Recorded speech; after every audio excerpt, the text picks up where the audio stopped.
The following is a DW Ancient Egypt production.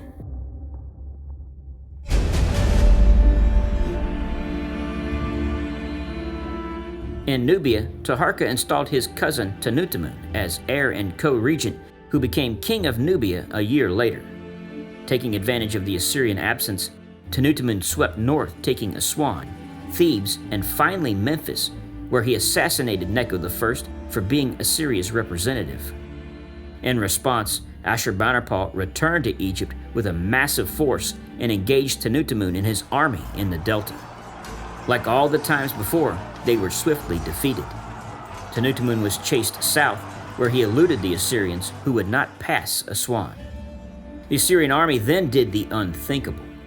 They sacked Thebes, the jewel of Amun in the ancient world. They looted the temples and laid waste to the treasury. The Assyrians nominally held Egypt, but Tanutamun was secure in Napata. His death in 656 BC ended the Nubian domination of Egypt.